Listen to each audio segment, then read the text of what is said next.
Hello everyone, welcome to my channel. तो जैसा कि आपको पता ही है, कल संडे को एचआरटीसी कंडक्टर का एग्ज़ाम एचपीपीएससी ने कंडक्ट करवाया। तो आपने क्वेश्चन पेपर तो देखा ही होगा। आप बताना कि आपको कैसा लगा, आपके कितने मार्क्स बने। तो आज हम यहाँ पर क्वेश्चन पेपर तो आंसर की तो आपने सभी ने चेक कर ही ली होगी। तो यहाँ पर हम सारे क्वेश्चंस डिस्कस नहीं करेंगे, हम सिर्फ रीजनिंग पार्ट डिस्कस करने वाले हैं। तो देखो, एक बात तो एचआरटीसी कंडक्टर के एग्जाम से हमें क्या पता चली है कि उनका जो एचपीपीएससी है, उनका एग्जाम डालने का तरीका क्या है। ठीक है, वो किस लेवल का डालते हैं। अब उन्होंने कंडक्टर वालों के लिए कैसा डाला है, अभी आगे आने वाले हमारे जो एग्जाम है, जैसे कि एचपी पटवारी है, उसकी नोटिफिकेशन उन्होंने दी है अभी। तो अभी पता चलेगा कि हाँ, उसकी तैयारी हमें कैसे करनी है, जो 2019 में और 2016 में एग्जाम हुए।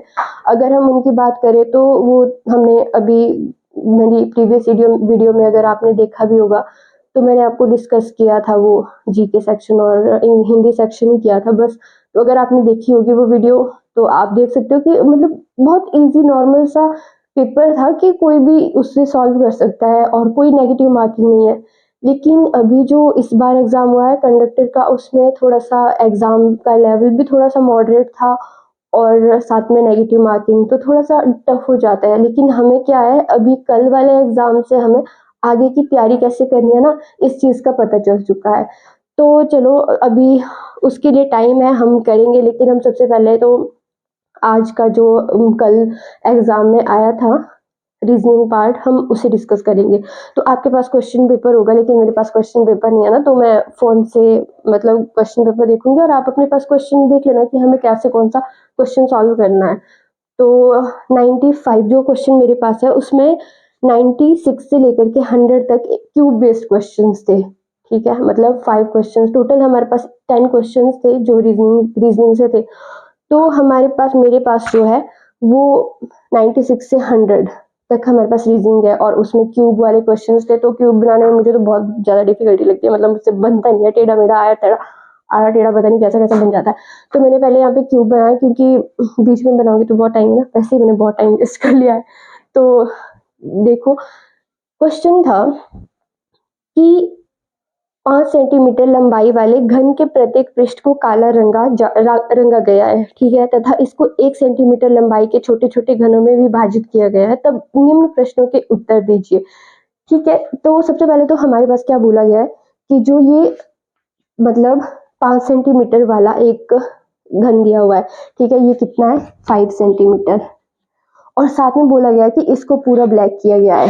ये मतलब पूरा जितना भी हमारे पास ये क्यूब है, इसको पूरा ब्लैक रंग से कलर कर दिया है। और फिर उसके बाद 1 सेंटीमीटर लंबाई के छोटे छोटे वर्गों में विभाजित कर लिया है। मतलब इसको डिवाइड किया है कितने में, 1 सेंटीमीटर के वर्गों में इसको डिवाइड किया गया है। ठीक है, हमने देखो 5 सेंटीमीटर का ये है, तो हम इसको कितने 5 पार्ट्स में डिवाइड करेंगे।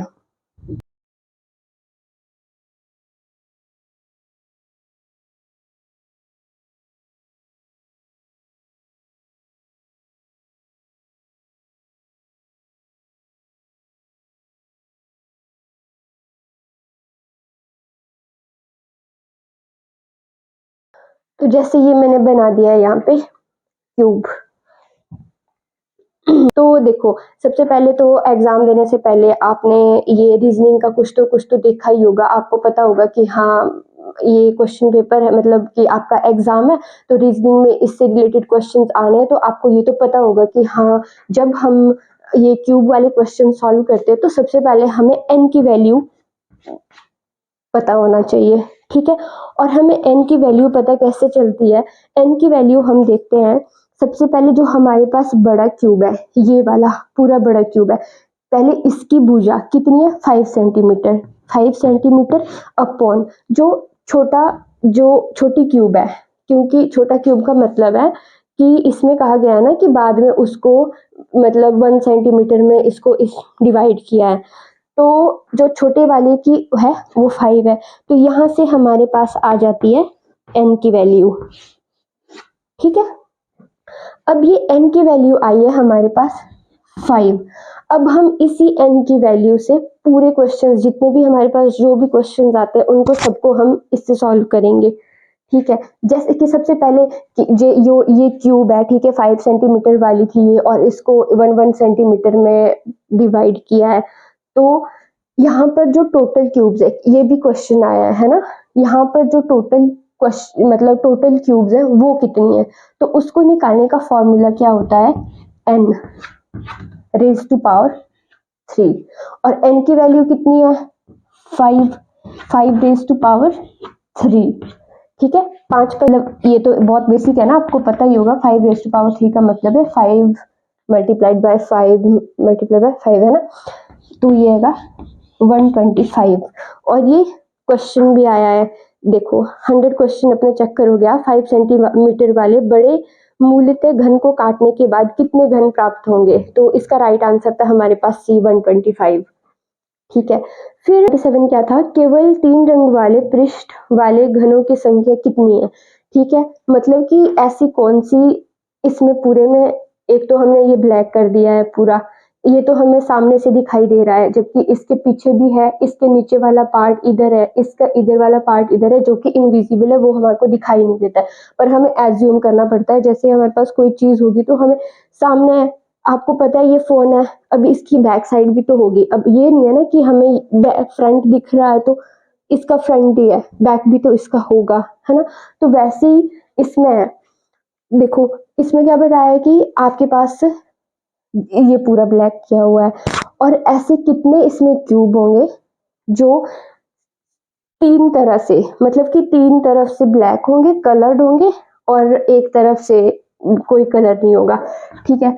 तो ये देखो 3 तरह से कलर्ड कैसे होंगे, जब हमने बाहर से किया है, एक तो इसमें होगा बाहर से, और एक इसका नीचे वाली साइड होगी, और एक इसका इधर वाली साइड होगी, और ऊपर वाली साइड नहीं होगी। ऊपर वाली साइड क्यों नहीं होगी, क्योंकि इसमें तो सिर्फ बाहर से किया है और यहाँ से ये कट हुआ है।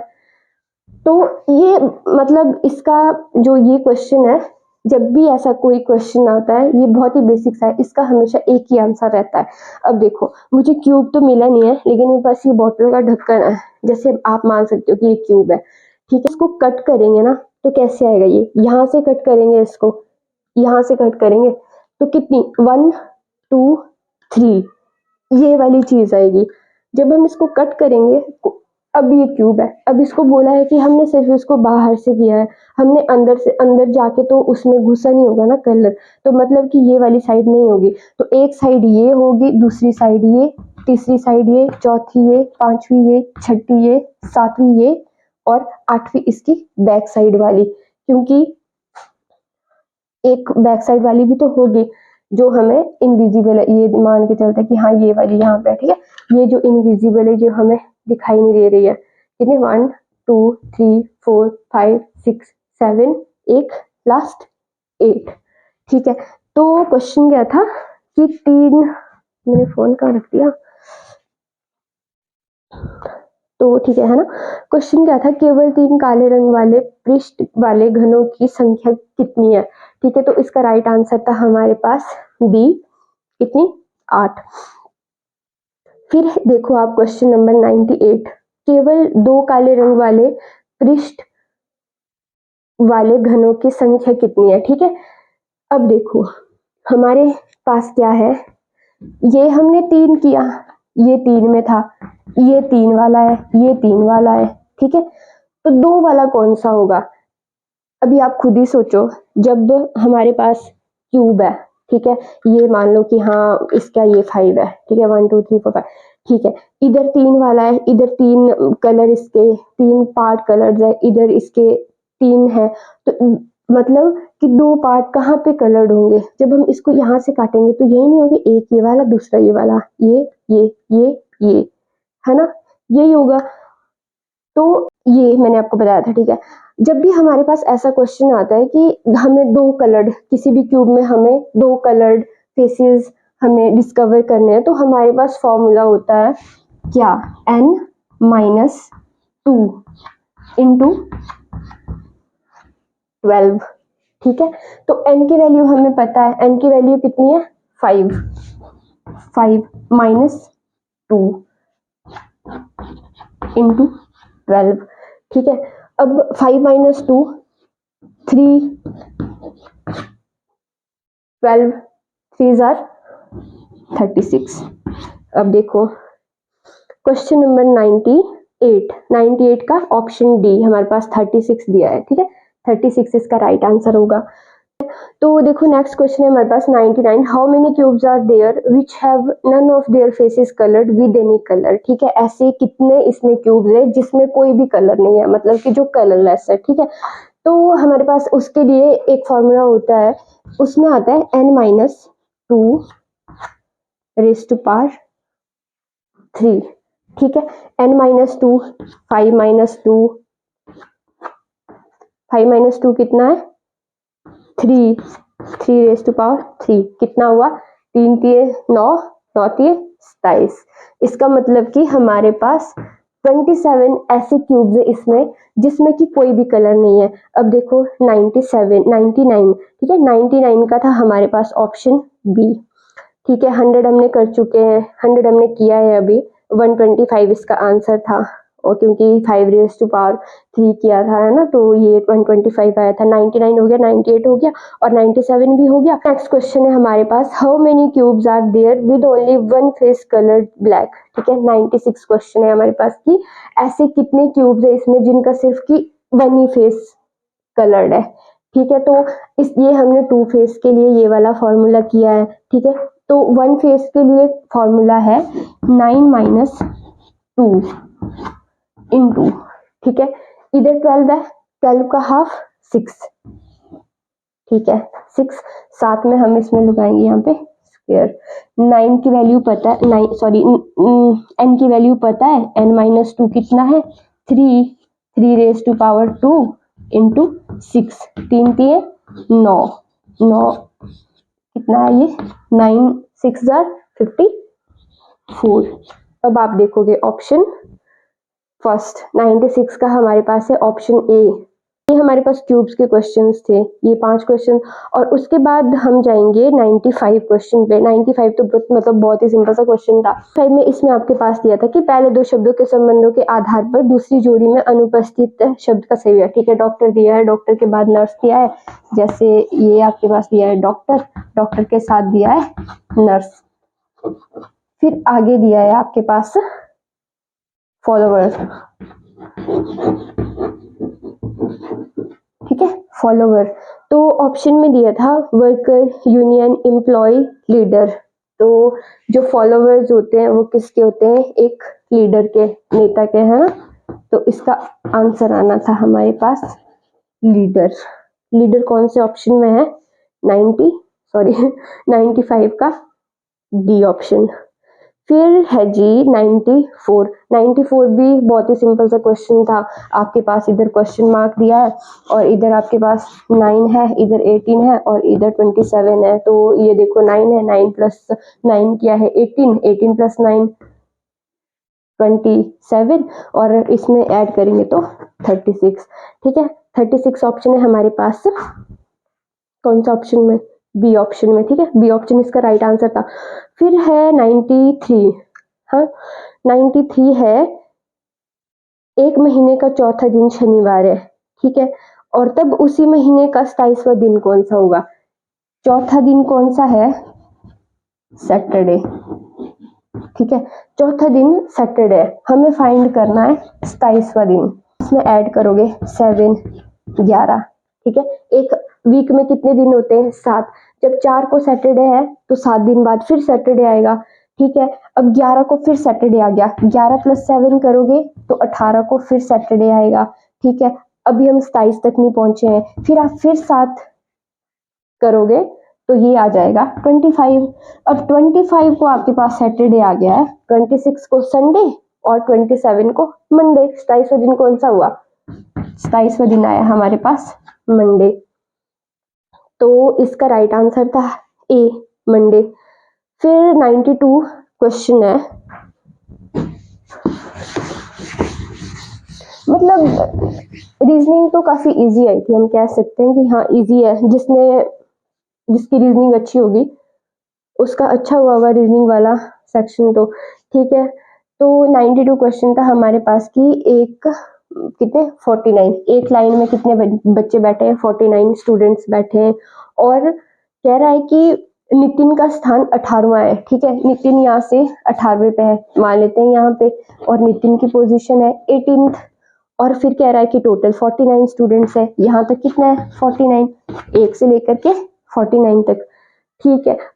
इधर से देखें तो 18th, अब बता रहा है कि अगर हम इस साइड से देखें तो इस साइड से देखने पर इसकी पोजीशन कितनी होगी, ठीक है। अब देखो मुझे एक सिंपल सी बात बताओ, मानना कि यहाँ पे 5 लोग बैठे हैं, मैं हूँ, अपना ही एग्जांपल देती हूँ कि मैं मान लो अशिता सेकंड नंबर पे बैठी है, तो अगर यहाँ से देखेंगे तो मैं कौन सी पोजीशन पे आऊंगी, ठीक है। अब 5 है, ये तो बहुत ही सिंपल है, इधर 5 होगा, इधर 4 होगा, इधर 3 होगा, अब काउंट करो 1 2 3 4, ठीक है, मतलब 4th पोजीशन है। तो आपको यहाँ पर भी यही सेम चीज करनी है, क्या करोगे आप, पहले तो 49 माइनस इतना करोगे, देखो 5 माइनस 2 किया आपने तो कितना है 3, तो ऐसे ही करोगे 49 माइनस 18 करोगे तो ये आ जाएगा 31, ठीक है। 31 तो मतलब कि यहाँ से यहाँ तक बच्चे बैठे हुए हैं, तो यहाँ तक 31 आया, ठीक है, मतलब अब काउंट करते करते यहाँ 31 आ गया, तो ये कितना होगा, पोजीशन नितिन की आएगी 32वीं, ठीक है, कौन से पे बैठा है 32वीं, तो 92 का है हमारे पास ऑप्शन डी। फिर है 91, ये तो रिलेशन का क्वेश्चन है, ठीक है।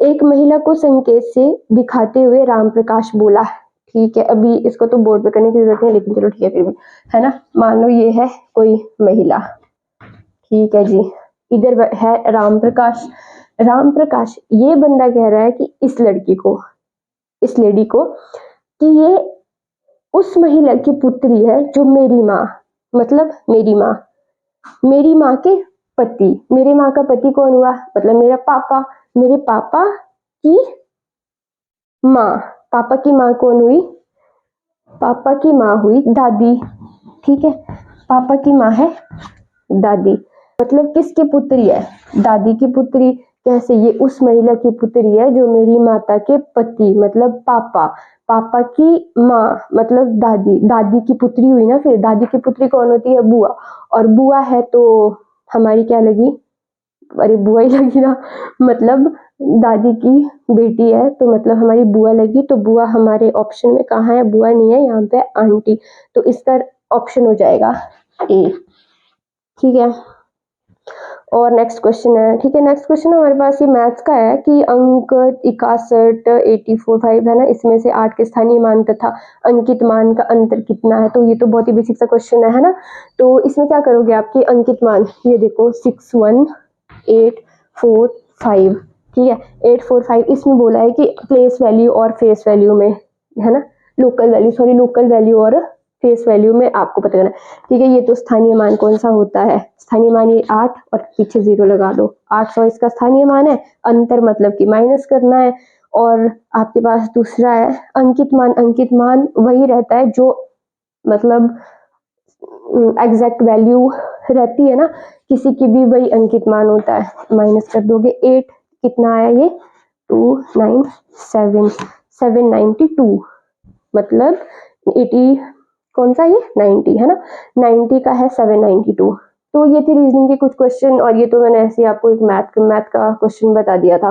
तो अभी इससे हमें पता चल चुका है कि हमें अपनी तैयारी कैसे करनी है, आगे जितने भी एग्जाम आने वाले हैं हम उसकी तैयारी कैसे करेंगे, थोड़ा बहुत हमें आइडिया मिल चुका है कि हमें ऊपर ऊपर से नहीं पढ़ना है, हमें इस बार बहुत डीप में जाना है।